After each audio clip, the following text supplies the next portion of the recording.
وصدق رسوله النبي الكريم ونحن على ذلك لمن الشاهدين والشاكرين والحمد لله رب العالمين. إن الله وملائكته يصلون على النبي يا أيها الذين آمنوا صلوا عليه وسلموا تسليما. اللهم صل على مولانا محمد وعلى آل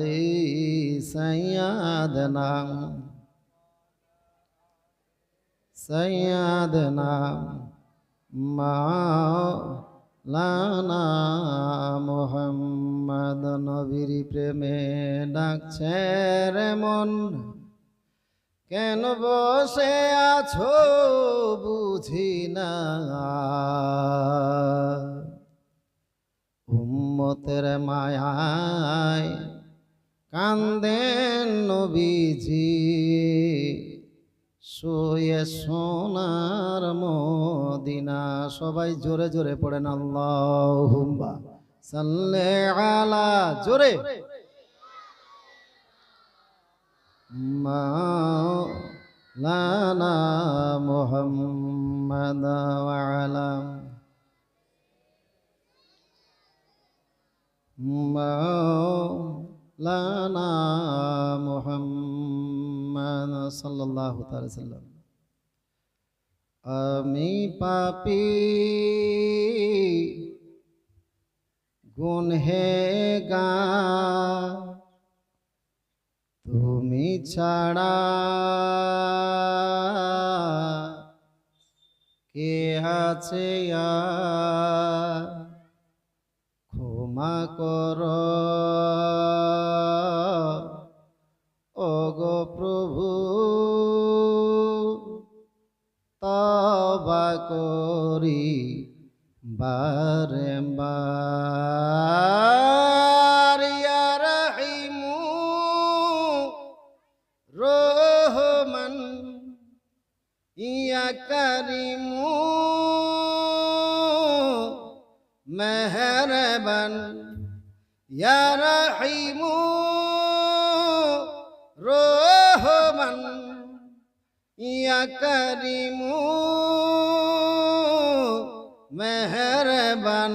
মেহরবান তুমি মেহরবান, মেহরবান তুমি মেহরবান, মেহরবান তুমি মেহরবান, মেহরবান তুমি মেহরবান।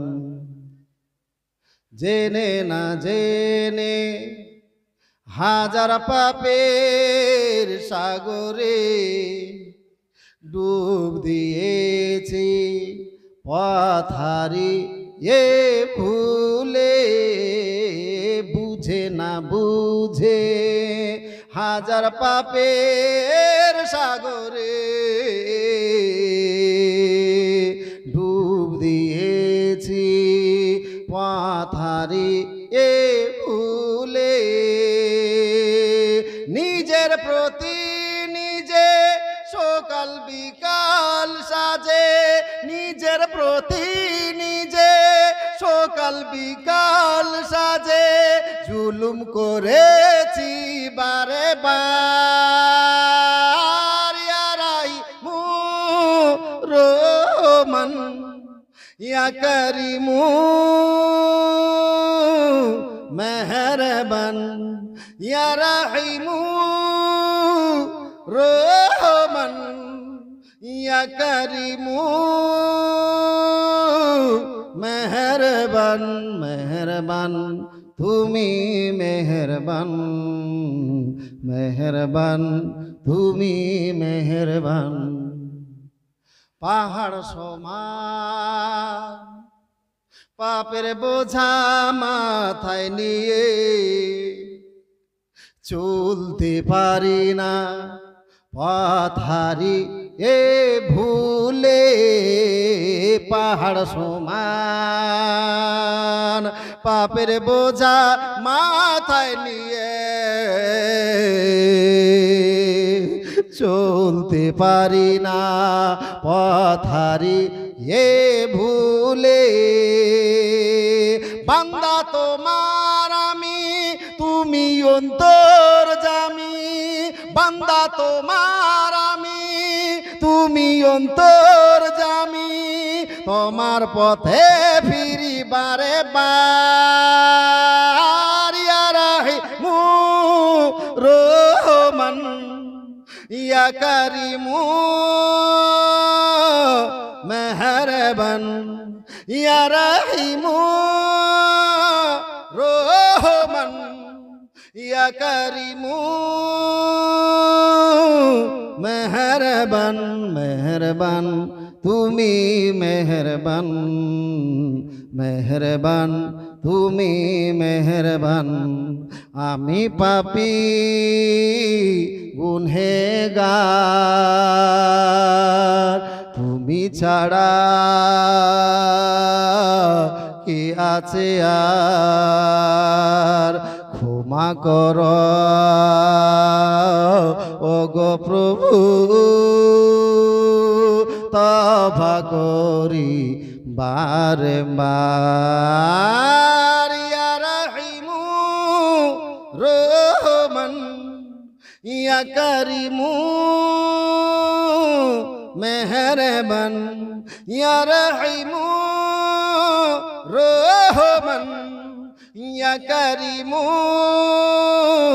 মেহেরবান মেহেরবান তুমি মেহেরবান মেহেরবান তুমি মেহেরবান মেহেরবান তুমি মেহেরবান মেহেরবান তুমি মেহেরবান আল্লাহুম্মা সাল্লি আলা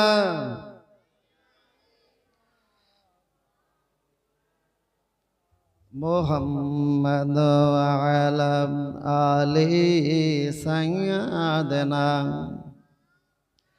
মাওলানা মুহাম্মদ সাল্লাল্লাহু তাআলা আলাইহি ওয়াসাল্লাম। যাবতীয় প্রশংসা ও গুণগান গুণভোজন সে মহান আল্লাহ তাবারক ওয়া তাআলার জন্যই, যে আল্লাহ এক অদ্বিতীয়, যিনি ওয়াহদাহু লা শারিকা লাহ, যে আল্লাহ নিজ দয়ায় নিজ কৃপায় আমাকে আপনাকে এই পবিত্র মেহফিলে আসা বসার সুযোগ দান করেছেন। আসুন সকলে মিলে তিনার শুকরিয়া আদায় করি। সকলে উচ্চ স্বরে পড়েন আলহামদুলিল্লাহ।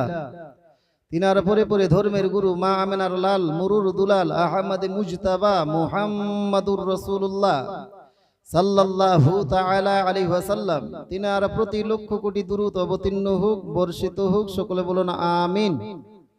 বন্ধুগণ আমার, সন্ধ্যার পর থেকে নিয়ে এই পর্যন্ত আপনারা উলামায়ে কেরামের জবান দ্বারা কোরআন ও হাদিসের তথ্যবহুল আলোচনা শ্রবণ করে আসছেন। এইবারে আমি আপনাদের সম্মুখে উপস্থিত হয়েছি দক্ষিণ দিনাজপুর কুশমন্ডি থানা থেকে। আমিও কিছু আলোচনা করব মনে করে পবিত্র কালামুল্লাহ হইতে একখানা আয়াত এবং আমার রাসূলের অসংখ্য অগণিত বাণী হতে একখানা হাদিস তুলে ধরেছি। উক্ত আয়াত ও হাদিসের আলোকে কিছুক্ষণে আলোচনা করব। তবে আলোচনার পূর্বে একটি আমল আপনাদেরকে শেখাবো, আমল যে আমলটা আমাদের প্রত্যেক বাড়ি প্রত্যেক ফ্যামিলিতে প্রয়োজন। যেমন বলবেন মৌলানা কিসের আমল শিখাবেন? আজ আমরা এত পয়সা উপার্জন করি, আমার যুবক ভাইয়েরা বিবি সন্তানকে ছেড়ে সংসার ছেড়ে আপনার বোম্বাইতে পড়ে থাকে, 50,000 60,000 টাকা মাসে কামায়।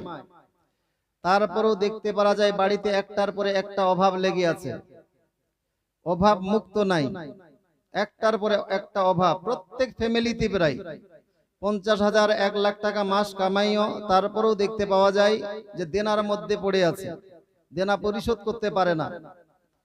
তো আজকের মেহফিলের মধ্যে আমি আপনার একটি আমল শিখিয়ে যাব। এটা গাঁজাখড়ি গল্প নয়, আপনারা গাঁজাখড়ি গল্প ভাবিয়েন না।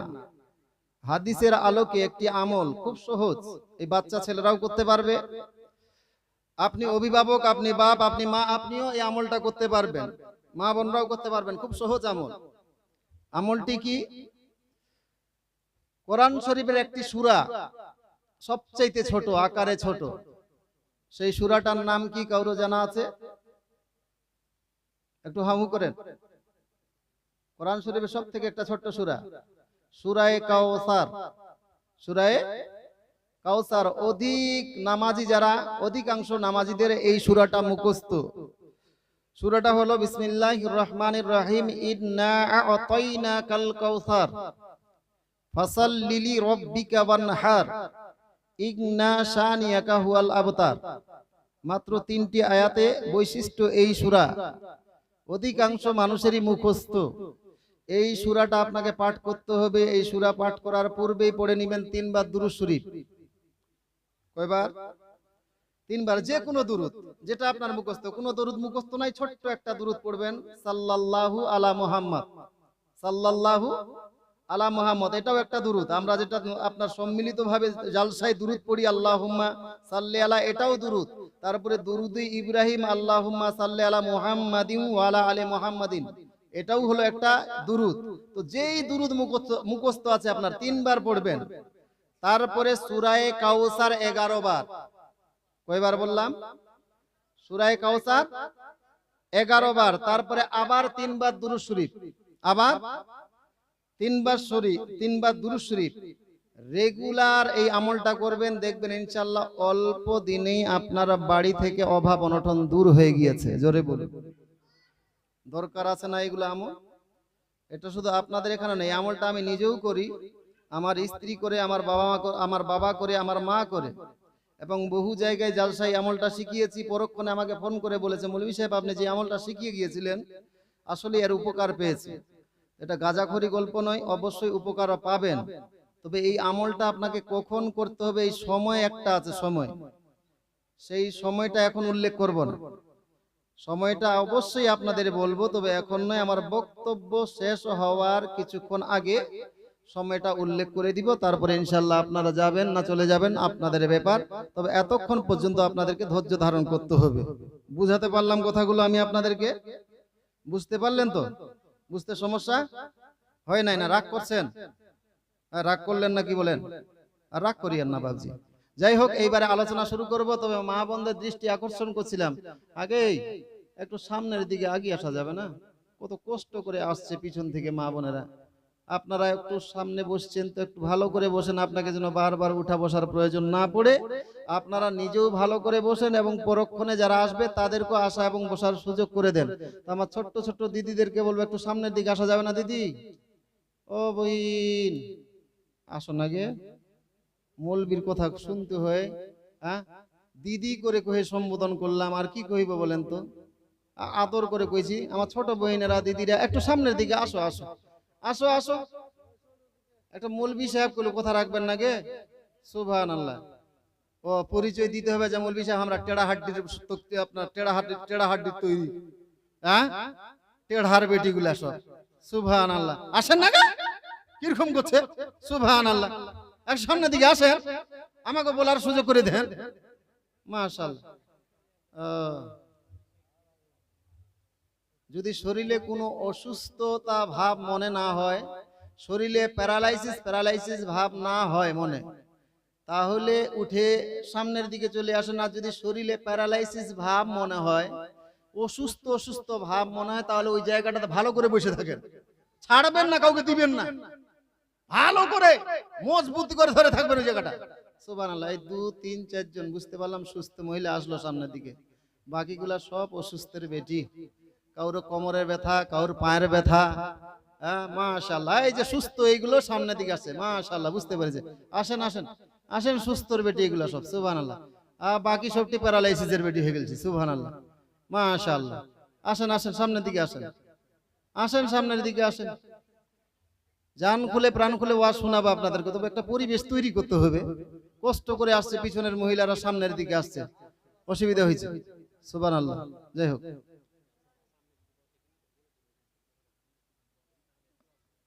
ওইটা ফের মহিলাদেরকে ফতুয়া কইতে হবে, ওরা জানে না। সামনের দিকে গেলে লাভ কি? ব্যাংকে যায় তো খালি সামনের দিকে যায়, ঠেলা ঠেলে উড়া উড়ি। হ্যাঁ, ব্যাংকে তো পিছনের দিকে লাইন দেনা যায়, ওরা সামনে গেছে তা আমি পিছনে থাকি। তখন কেন সামনের দিকে থাকেন গে? হ্যাঁ, তার মানে তাড়াতাড়ি করে ম্যানেজার কাছ থেকে পয়সাটা আমি পাবো, ওই জন্য সামনে যাওয়ার জন্য ঠেলা ঠেলি। আর সামনে এসে জালসাতে বসবো যে নেকিটা আমি আগে পাবো, তার জন্য সামনে বসবে না। যাই হোক, ভালো করে বসেছেন, এবার ভালো লাগছে পরিবেশ। তবে ওই যে পিছনে কয়েকটা যুবক, আমি যুবকদের অত্যন্ত ভালোবাসি, যার জন্য যুবকদেরকে আমি সম্বোধন করেছি কলি।